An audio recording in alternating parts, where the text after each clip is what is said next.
Can you hear me?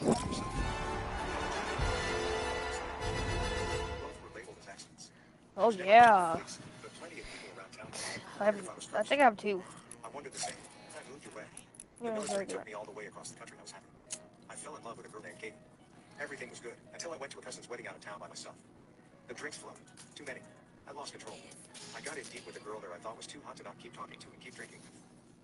We ended up back in my hotel room. I was too drunk to stop. Stayed the night with I don't think I have any. instant Let's sinking see. feeling of regret.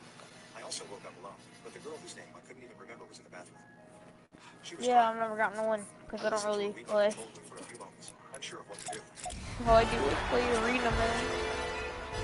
The girl from the night before was in there with a shard of broken mirror in her grasp. I begged her not to hurt herself. She screamed back at me that she loved her boyfriend and she couldn't believe what she had done and she wanted to die. And she inexplicably started saying a name I hadn't heard in years. Holly. Hearing that name reached into the darkest recesses of my brain. Holly was a dirt poor girl in my 5th grade class. That someone who received no interest as someone anyone wanted to date. Instead, she was mocked. We went too far. Someone dared me to ask out Holly and pretend to be her boyfriend for a week. I agreed to do it, trying to impress my peers. Holly seemed to have no idea the thing was a farce. She held my hand on the schoolyard and didn't seem to see the other kids snickering all the while. The worst part is I could feel she was sweet and genuine during our time together. She was a nice person. I had to get out of it. I had my friend break up with her a few days into the smooth relationship. Holly was crushed. I felt horrible. She never made eye contact with me again. One day after recess, I came back to my desk and found a piece of paper with burnt pens and found an endless abyss of vulgar and dark words scrawled all over it in black ink and pentagrams. I tried to decipher what it specifically all meant, but couldn't. It just said awful things.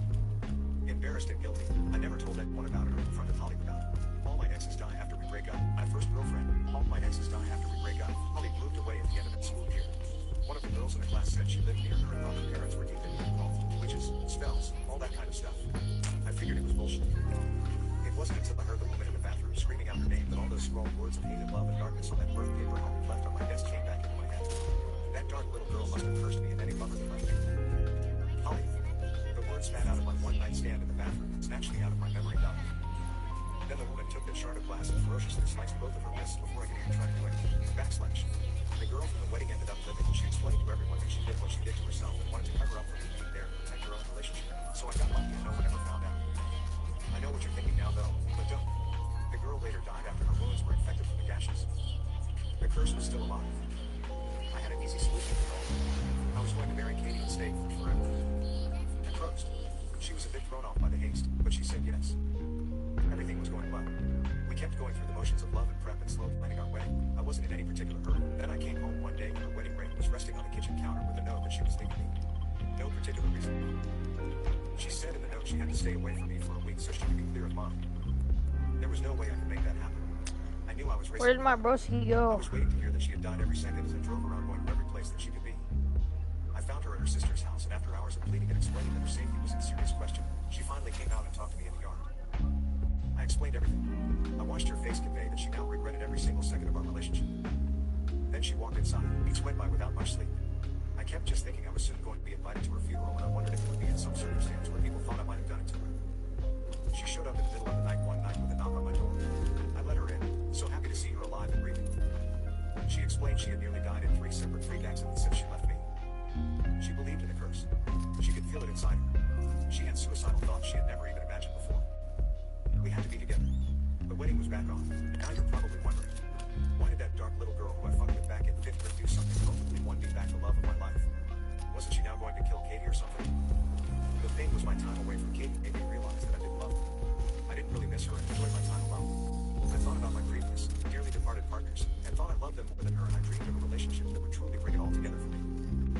was cursed with a fake love forever, or I had to be okay with Katie dying.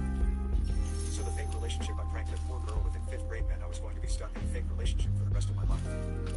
Well played, Holly. All my exes die after we break up. Holly, as I stepped on all my. I know my stepmother is attracted to my husband, and I laughed with my father about it when he confronted her, and I've never been happier. My stepmom has always made herself a center of attention since she entered our lives when I was 12. When I grew boobs and felt insecure about myself, she assured me I'd never have to worry like she did because my chest would never be as big as hers. For context, she's H cup. At her and my father's wedding, she made sure that no one else was allowed to look pretty, even going as far as forbidding us from wearing any makeup besides eyebrows and chapstick, while she wore a full face and got her hair done up on. We're all forced to wear slick back low ponytails. I never left her, and even more so now. She's calmed down over the years, but there have been moments that just make me glad she's not related to me by blood. When I met my husband and started bringing her out, she turned into a completely different person. She used to wear cardigans and big sweaters all the time, because my dad and her had a weird and something for your father to see type of thing going. Whatever, not my marriage, not my problem. But when I brought her around, she started wearing deep V-neck shirts, tank tops, tube tops, whatever she could to show the girls off. I remember one night after dinner that my husband looked at me and laughed and said, "God, those things are gross. They're like baby balloons." I knew she was doing it for his attention, because if he wasn't around, she'd dress like she used to. But if she knew he was coming, she'd make sure they were on full display. She even started trying to compete with me and want to set it up with one of her friends, but she'd always write these things off as jokes. It was always, I was a cheerleader. Aunt was always so mousy and boring in school. How does someone so outgoing get stuck with someone so introverted like Aunt? Or I can always set you up with one of my friends. You seem like you enjoy a charm women. My dad even started calling her out and telling her to get a grip. I know my stepmother is attracted to my husband. I have 169. When he confronted her, and I've never been happier. My stepmom has always made herself the center of attention since she entered our lives when I was 12. When I grew boobs and felt insecure about myself, she assured me I never had to worry like she did because my chest would never be as big as hers. For context, she's H cup. At her and my father's wedding, she made sure that no one else was allowed to look pretty, even going as far as forbidding. Hello, you are the lady who teaches swimming, right? I got your number from Sunheater. Can you teach my son also? Yes, sure. She said she offered to pay, but it is free. Is that true? I can't pay. Can you reply faster? Hey, yes, they are free. I am in office. I won't be able to respond right away. Wow, that's rude. I want to know what time today I should bring my son to the pool. Can you reply faster? 1, I am not teaching today. 2, I already canceled. I can't cancel with everyone this late. That's even better. You can teach him alone. Note that that's got 3 classes for a month. You need to make up for that with your son. So you start teaching him tomorrow. And 1, it is better to be out of the pool on 3. That way no one gets sick. I can't swim daily. If I go swimming today, What? You're still in my party? before I swim again. And I am not going to teach anyone exclusively. Wow, you are such a selfish person. He is just a hey Reddit. What's the strangest coincidence you've ever personally experienced? My old work ran a Secret Santa once the week before Christmas. It was a $10 limit. The person I was buying for I didn't know very well. I left my buying to the last minute because I just didn't know what to get her. So I was in town and walking past some shops. You know what I want to play? I see an old copy of Oliver Twist in the window of the second-hand bookstore. This is really just what I want to play, bro. Like, it's fun, and you get good guns, and I'm not gonna get shit on. Someone being completely out of touch with reality you've ever seen. My old boss at the time was a girl of 26 who got $4 million from her mom a year to play with. Her mom is very wealthy in China. Her daughter is here trying to be a CEO of a company for funsies. I accidentally got a job at that company. One day she told us we were all going on a group outing for bonding. She took us to an outlet mall 4 hours away. Told the rest of us 7 people that she was going to go shop and she'd see us later. That was good for don't follow me. At first, every 2 hours she let us know she was going to go unload her bags to the giant van they rented and would group text us telling us we could meet her there to unload as well. We all get paid under $50K. We have nothing to unload. By lunch she had proceeded to fill up the van with shit. She then asks me where all my new stuff is and I said I'm budgeting right now. She goes take out a credit card and go shop. That's the American way. Seriously, okay. By 9 p.m. her bags were taking up people's seats and they had to sit with her stuff. She spent $30K. The rest of us spent about $70. We were tired and bored and cold. To this day I still believe she thinks she did something nice for us and doesn't understand how polarizing and not at all team bonding that was. What is the most severe case of someone being completely out of touch with reality? The fact that my younger cousin has a crush on me turns me on. I'm 37 and my cousin is 24. He's had a crush on me since he was really young. He grew up calling me his beautiful cousin. He has other cousins. I'm not his only cousin, and he only does that with me. We really get along. We have always confession. I remember we wouldn't check you out during family meals, but I was afraid that someone would notice, and I didn't know what you would think of me. I eventually got really close to him, and would even ask him to play with my hair. Usually I only asked for that once after that he started asking, can I touch your hair? And he got comfortable enough around me. He started hugging me, etc. He's a really sweet guy, confident, but really sweet, and very humble. You don't tease every guy you attract him. It's just that this dynamic. It's a huge difference, and all these things combined make it kind of neat and fun. He's always been attracted to me, and he will probably always be me. I have to say, very far from average looking. The fact that my younger cousin has a crush on me.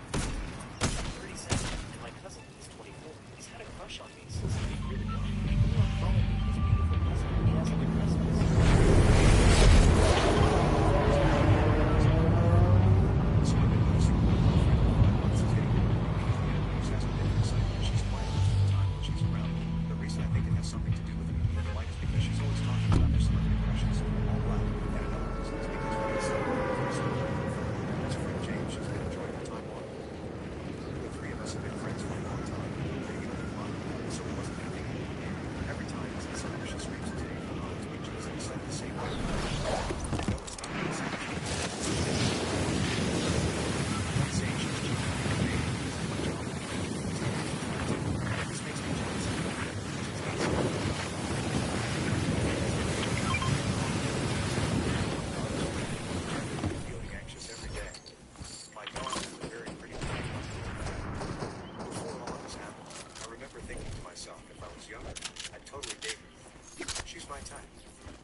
They're above us. He's on me, he's on me. Help, help, help, help, help, help, help. I'm gonna get fucked. She started calling me daddy over text. She Alright. said your daughter is so lucky. Right. I wish you were my daddy. She texted me Under the stairs right now. It was an excuse. These pussies. Of course, I replied to the question, but she kept the conversation going. Alright, he's right, he's right, right. Honestly, I told her to keep it short, keep it in my head.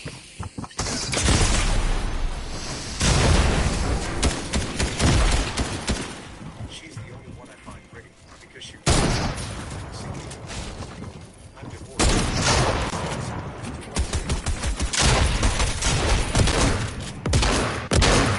Oh, I just got shit on. He just full killed me for no fucking reason.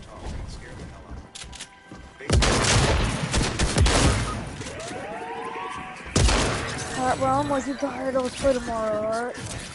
Alright.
Bye.